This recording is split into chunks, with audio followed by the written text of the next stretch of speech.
क्या आपका भी सपना है यूपीएससी एग्जाम क्रैक करना और तैयारी शुरू करना चाहते हैं? तो हमारे यूट्यूब चैनल यूपीएससी एनोनिमस क्वाइज के माध्यम से आप यूपीएससी से संबंधित A to Z जानकारी प्राप्त करें। भारत में आंग्ल माइसोर युद्ध। भारत में ब्रिटिश एवं माइसोर के शासकों के मध्य 4 सैन्य टकरावों की एक श्रृंखला थी।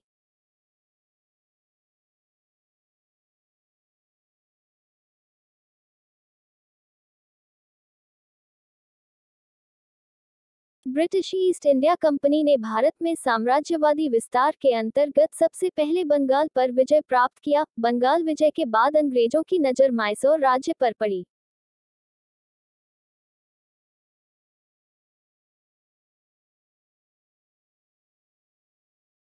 एक 5-6-5 में तालिकोटा के युद्ध में पराजित होने के बाद विजयनगर साम्राज्य का अंत हो गया। तालिकोटा के युद्ध के पश्चात विजयनगर साम्राज्य अनेक छोटे छोटे राज्यों में विघटित हो गया। इन्हीं राज्यों में से मैसूर भी एक राज्य था। 18वीं सदी के मध्य में वाडियार वंश का शासक चिक्का कृष्णराज द्वितीय था। वास्तव में चिक्का कृष्णराज द्वितीय वाडियार वंश का अंतिम शासक सिद्ध हुआ। इसके समय में शासन की वास्तविक सत्ता दो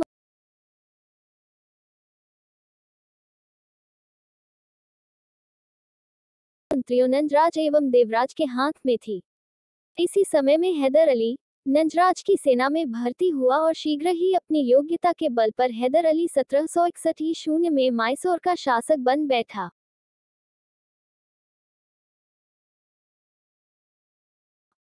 दक्कन में मैसूर राज्य के दो स्वाभाविक प्रतिस्पर्धी थे, मराठा, हैदराबाद के निजाम।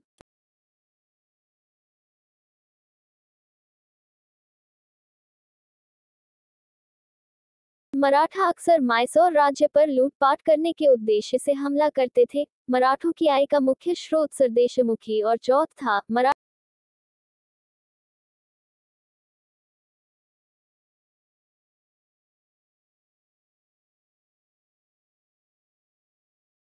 पहले तो नियोजित ढंग से किसी राज्य पर आक्रमण करते थे, फिर उस राज्य को पराजित करके उससे नियमित तौर पर चौथ तथा सरदेशमुखी वसूला करते थे।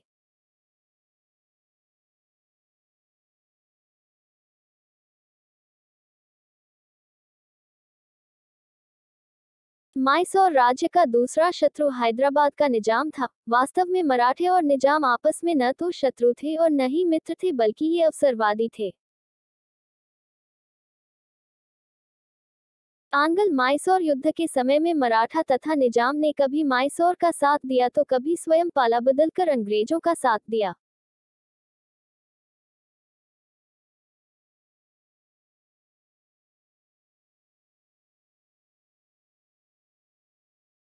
आंग्ल मैसूर युद्ध भारत में अंग्रेजी राज्य का विस्तारवादी परिणाम था। अंग्रेज भारत में अपना अधिक से अधिक विस्तार करना चाहते थे, जिससे भारत से उन्हें अधिक से अधिक व्यापारिक लाभ प्राप्त हो सके।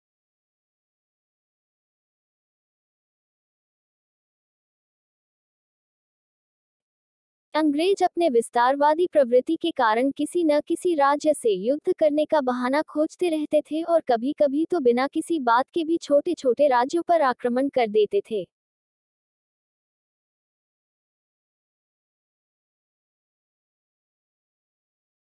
आंग्ल मैसूर युद्ध के अंतर्गत कुल 4 युद्ध हुए थे। प्रथम आंग्ल मैसूर युद्ध में मैसूर की विजय हुई, जबकि अन्य 3 युद्धों में मैसूर राज्य को पराजित होना पड़ा था।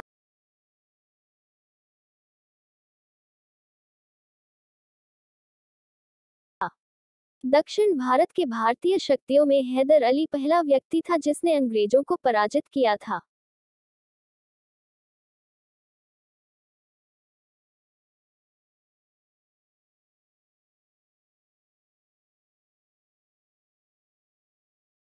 प्रथम आंग्ल मैसूर युद्ध 1767-1769 प्रथम आंग्ल मैसूर युद्ध 1767-1769 हैदर अली और मद्रास प्रेसिडेंसी के मध्य हुआ था। इस युद्ध में हैदराबाद के निजाम और मराठों ने अंग्रेजों का साथ दिया था। इस युद्ध को प्रथम आंग्ल मैसूर युद्ध के नाम से जाना जाता है।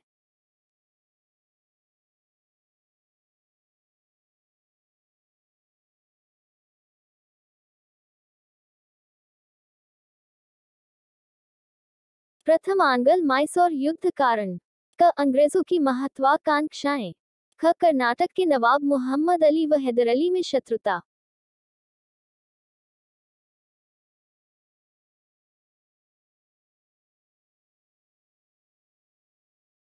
ग मालाबार के नायक सामंतों पर हैदर अली का नियंत्रण। घ हैदर अली का अंग्रेजों की मित्रता का प्रस्ताव न मानना।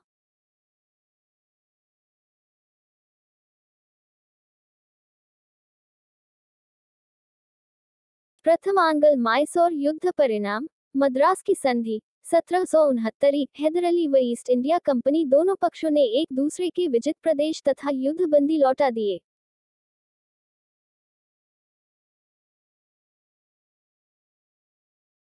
दोनों पक्षों ने एक दूसरे पर किसी भी बाहरी शक्ति के आक्रमण के समय सहायता देने का वचन दिया।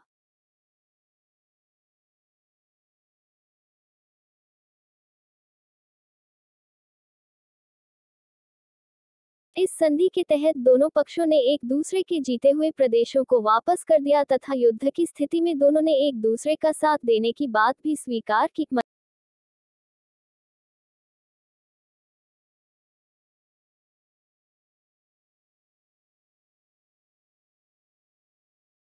मद्रास की संधि 1769 के बाद प्रथम आंग्ल माइसोर युद्ध समाप्त हुआ।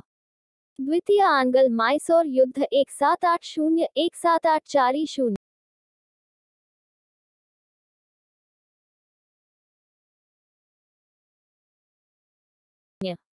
हैदर अली ने 1780 में कर्नाटक में अर्काट पर आक्रमण कर दिया। इस आक्रमण के साथ ही द्वितीय आंग्ल माइसोर युद्ध की शुरुआत हुई। द्वितीय आंग्ल माइसोर युद्ध में हैदराबाद के निजाम और मराठों ने हैदर अली का साथ दिया था। हैदर अली ने कर्नल बेली को युद्ध में पराजित कर अर्काट पर अधिकार कर लिया था।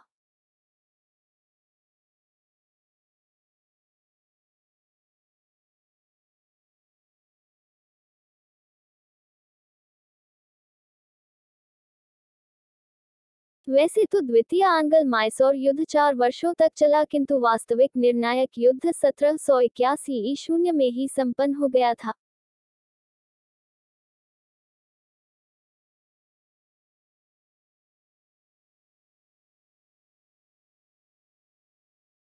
बंगाल के गवर्नर जनरल वॉरेन हेस्टिंग्स ने हैदर अली के खिलाफ युद्ध करने के लिए जनरल आयाकुट को युद्ध के लिए भेजा।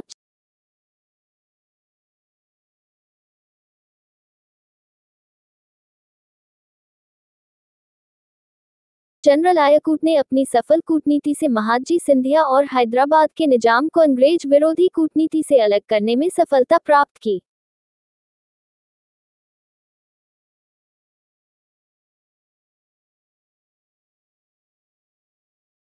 वॉरेन हेस्टिंग्स 1772 में बंगाल का गवर्नर बनकर आया था और 1774 तक वह बंगाल का गवर्नर रहा। 1774 में वॉरेन हेस्टिंग्स को बंगाल का गवर्नर जनरल बना दिया गया।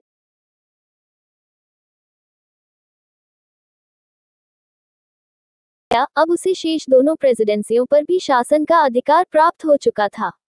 भारत में कंपनी के व्यापार को नियंत्रित करने के लिए 1773 में रेगुलेटिंग एक्ट पारित किया गया। 1773 में रेगुलेटिंग एक्ट के माध्यम से ही 1774 में वॉरेन हेस्टिंग्स को बंगाल का गवर्नर जनरल बनाया गया था। वॉरेन हेस्टिंग्स को भारत का पहला गवर्नर जनरल भी कहा जाता है।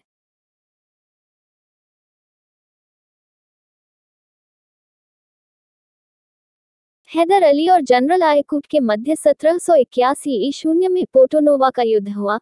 इस युद्ध में हैदर अली पराजित हुआ।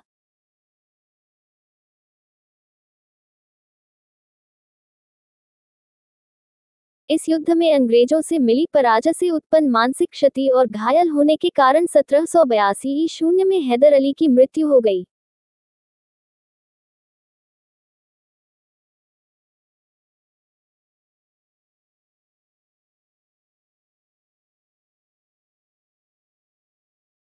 हैदर अली की मृत्यु के पश्चात युद्ध का भार अचानक से उसके पुत्र टीपू सुल्तान के कंधों पर आ गया।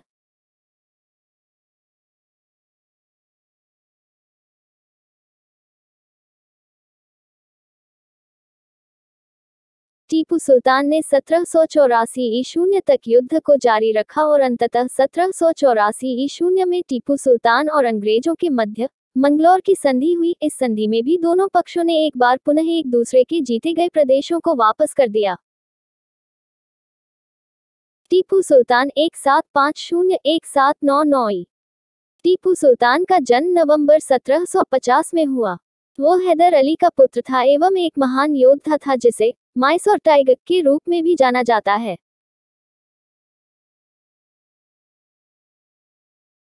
वो उच्च शिक्षित था तथा अरबी, फारसी, कन्नड़ और उर्दू भाषा में पारंगत था। टीपू ने अपने पिता हैदर अली की तरह एक कुशल सैन्य बल के उत्थान एवं रखरखाव पर अधिक ध्यान दिया।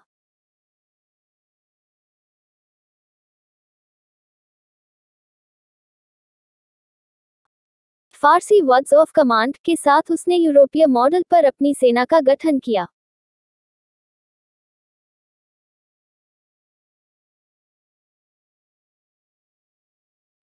हालांकि उसने अपने सैनिकों को प्रशिक्षित करने के लिए फ्रांसीसी अधिकारियों की सहायता ली, लेकिन उसने उन्हें फ्रांसीसियों को एक हित समूह के रूप में विकसित नहीं होने दिया।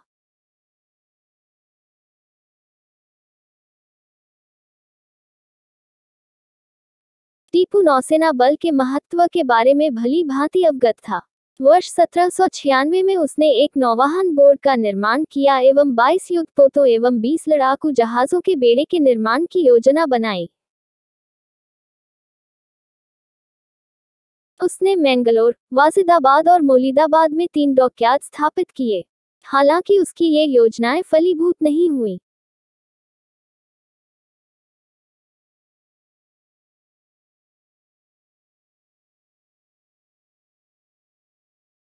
वह विज्ञान एवं प्रौद्योगिकी का संरक्षक भी था और उसे भारत में रॉकेट प्रौद्योगिकी के प्रणेता के रूप में श्रेय दिया जाता है।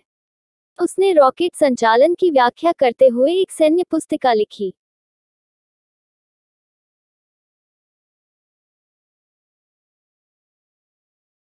वह माइसौर राज्य में रेशम उत्पादन का भी प्रणेता था।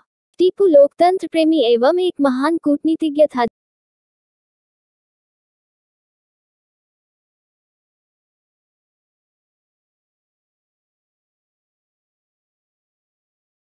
जिसने वर्ष 1797 में जैकोबियन क्लब की स्थापना के लिए श्रीरंगपट्टनम में फ्रांसीसी सैनिकों को समर्थन दिया था।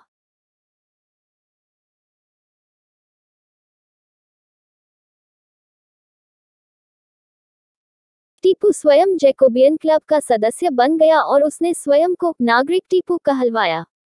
उसने श्रीरंगपट्टनम में स्वतंत्रता का वृक्ष लगाया।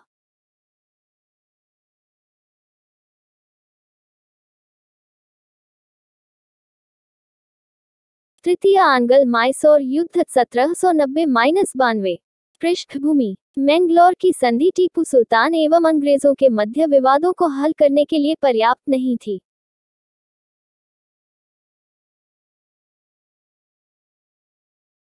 दोनों ही दक्कन पर अपना राजनीतिक वर्चस्व स्थापित करने का लक्ष्य रखते थे। तृतीय आंग्ल माइसौर युद्ध तब शुरू हुआ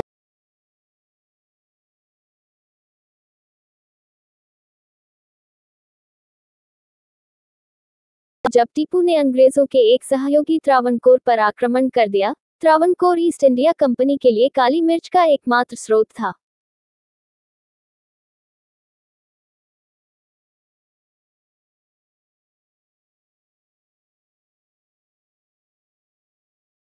त्रावणकोर ने कोचीन राज्य में डचों से जलकोटल एवं कन्नानौर खरीदा था, जो टीपू की एक जागीरदारी थी। उसने त्रावणकोर के कृत्य को अपने संप्रभु अधिकारों का उल्लंघन माना।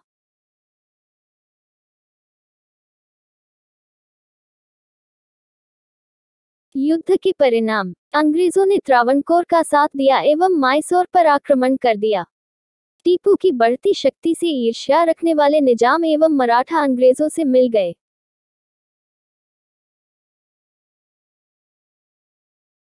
वर्ष 1790 में टीपू सुल्तान ने जनरल मीडोज के नेतृत्व में ब्रिटिश सेना को हराया। वर्ष 1791 में लॉर्ड कार्नवालिस ने नेतृत्व संभाला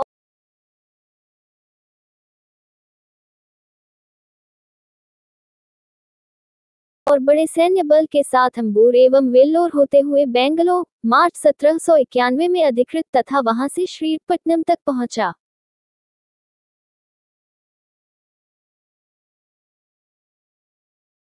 और अंत में मराठों एवं निजाम के समर्थन के साथ अंग्रेजों ने दूसरी बार श्रीरपट्टनम पर आक्रमण किया। टीपू ने अंग्रेजों का डटकर सामना किया परंतु सफल नहीं हो सका।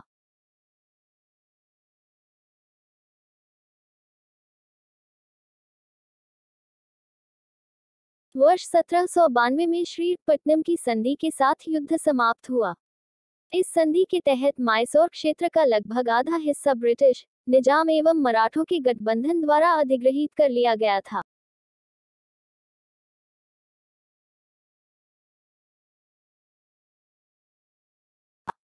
बारामहल, डिंडीगुल एवं मालाबार अंग्रेजों को मिल गए, जबकि मराठों को तुंगभद्रा एवं उसकी सहायक नदियों के आसपास के क्षेत्र मिले और निजाम ने कृष्णा नदी से लेकर पेन्नार से आगे तक के क्षेत्रों पर अधिग्रहण कर लिया।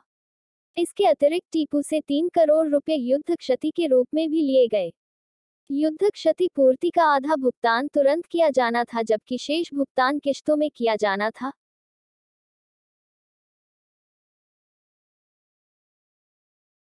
जिसके लिए टीपू के 2 पुत्रों को अंग्रेजों द्वारा बंधक बना लिया गया था। तृतीय आंग्ल माइसोर युद्ध के कारण दक्षिण में टीपू की प्रभावशाली स्थिति नष्ट हो गई एवं वहां ब्रिटिश वर्चस्व स्थापित हो गया।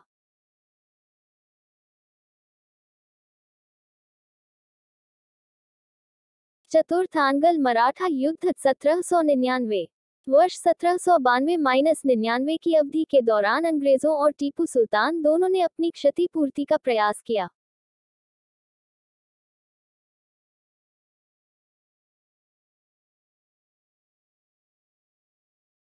टीपू ने श्रीरपट्टनम की संधि की समस्त शर्तों को पूर्ण किया एवं उसके पुत्रों को मुक्त कर दिया गया।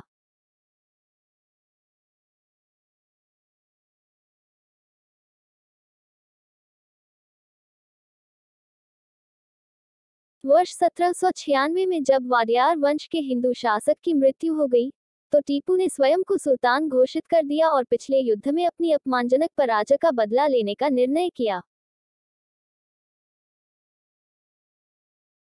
वर्ष 1798 में लॉर्ड वेलेस्ली को सर जॉन शोर के पश्चात नया गवर्नर जनरल बनाया गया।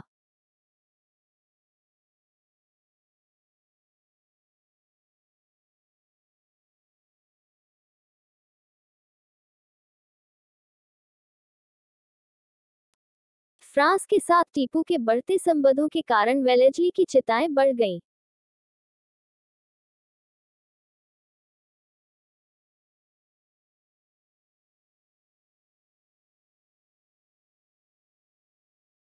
टीपू के स्वतंत्र अस्तित्व को समाप्त करने के उद्देश्य से उसने सहायक संधि प्रणाली के माध्यम से उसे अपने अधीन करने के लिए विवश किया।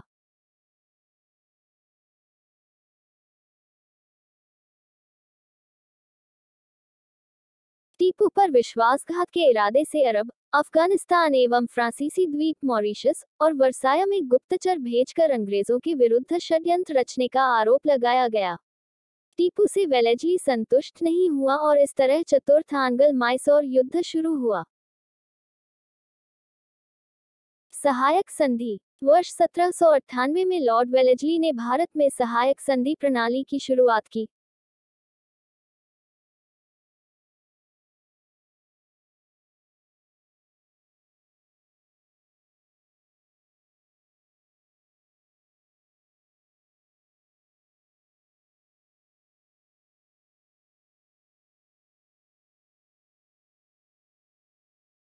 जिसके तहत सहयोगी भारतीय राज्य के शासक को अपने शत्रुओं के विरुद्ध अंग्रेजों से सुरक्षा प्राप्त करने के बदले में ब्रिटिश सेना के रखरखाव के लिए आर्थिक रूप से भुगतान करने को बाध्य किया गया था।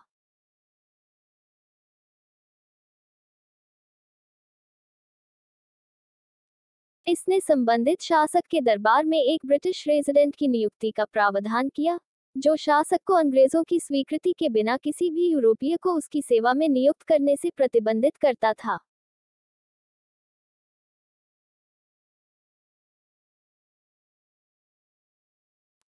कभी कभी शासक वार्षिक रूप से आर्थिक भुगतान करने के बजाय अपने क्षेत्र का हिस्सा सौंप देते थे।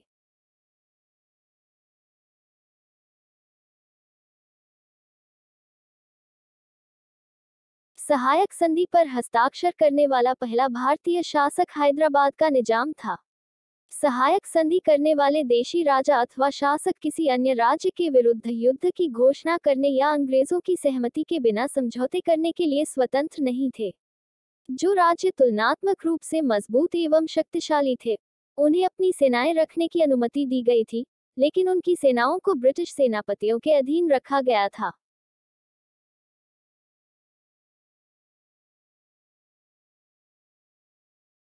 सहायक संधि राज्य के आंतरिक मामलों में हस्तक्षेप न करने की नीति थी, लेकिन इसका पालन अंग्रेजों ने कभी नहीं किया।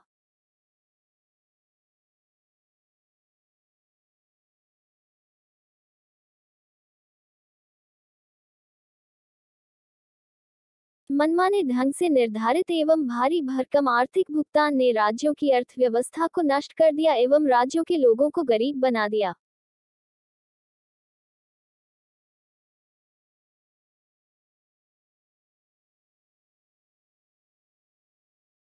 वही ब्रिटिश अब भारतीय राज्यों के व्यय पर एक बड़ी सेना रख सकते थे। वे संरक्षित सहयोगी की रक्षा एवं विदेशी संबंधों को नियंत्रित करते थे तथा उनकी भूमि पर शक्तिशाली सैन्य बल की तैनाती करते थे।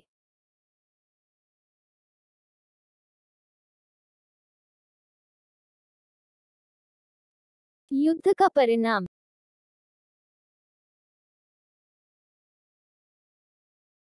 17 अप्रैल 1799 को युद्ध शुरू हुआ और 4 मई 1799 को उसके पतन के साथ युद्ध समाप्त हुआ।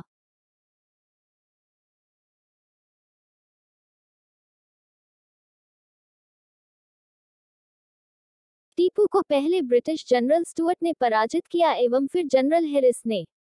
लॉर्ड वेलेस्ली के भाई आर्थर वेलेस्ली ने भी युद्ध में भाग लिया।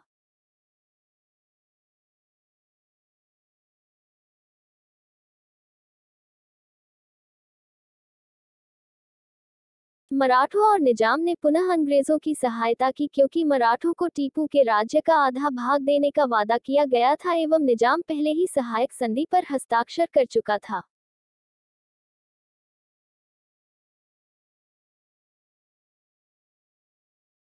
टीपू सुल्तान युद्ध में मारा गया एवं उसके सभी खजाने अंग्रेजों द्वारा जब्त कर लिए गए।